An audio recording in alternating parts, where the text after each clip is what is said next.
Sulit nga ba ang Realme Note 50 sa SRP na 3,499? Tara, unbox natin.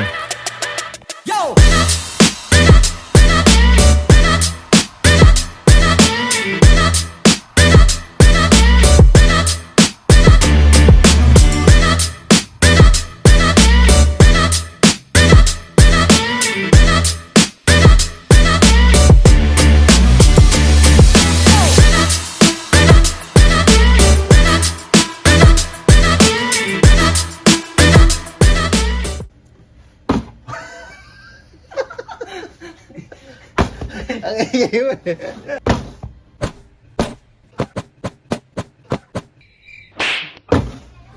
And finally, after ilang retake, nakuha na rin natin yung perfect shot na gusto nating mangyari. And finally na rin, na-receive na natin, na-deliver na ni Kuya Ryder ang Realme Note 50. Wow. So 4GB, 64GB variant. So ayan. Disclaimer nga pala guys, hindi ako tech expert, pero gusto ko lang mag-practice ng unboxing, no? So simulan na natin i-unbox itong Realme Note 50. So sana hindi bato ang laman kagaya ng ibang nakikita natin na umorder sa online shop. Wow. Alright, i-check na natin kung anong nasa loob ng box. So ayan, unang-una syempre, bunga dyan yung Realme Note 50 na unit. Pero syempre, mamaya natin yun i-check. Unahin na muna natin i-check yung jelly case niya o yung protective case. So, nandyan yung quick guide, yung warranty card. So, tabi lang muna natin yan. Maganda yung protective case niya kasi medyo smoke gray yung kulay. So, hindi siya prone sa paninilaw katagalan. At ito naman yung USB Type-C cable. At yung 10 watts power adapter. Meron itong fast charge plus Realme charging optimization. Okay, i-check na natin yung mismong unit ng Realme Note 50. Balatan na natin siya. Napili ko nga pala guys yung sky blue, pero meron din siyang midnight black na variant.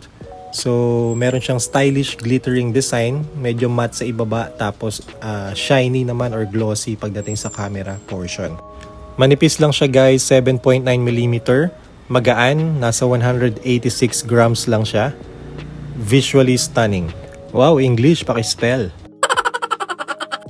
Paganahin na natin and kalikutin na natin si Realme Note 50.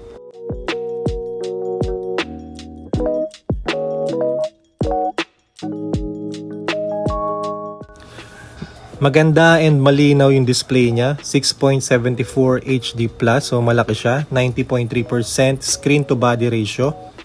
So talagang malinaw, smooth yung viewing experience kasi 90 Hz na yung refresh rate nito.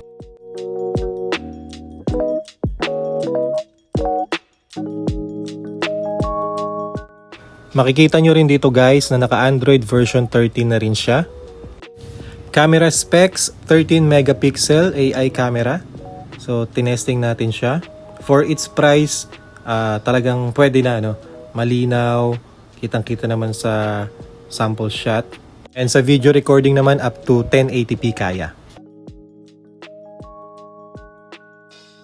At syempre, ilagay na natin ang SIM card dahil ang main purpose naman ng pagbili ko nitong phone ay pang negosyo, lalong-lalo na pang GCash. So, ito yung kasama niyang SIM card needle. So, press lang natin yan. Tapos, lalabas na yung SIM card slot.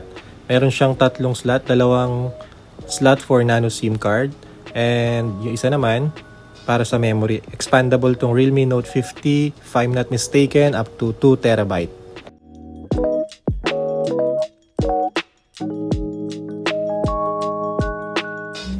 Ayos na ayos!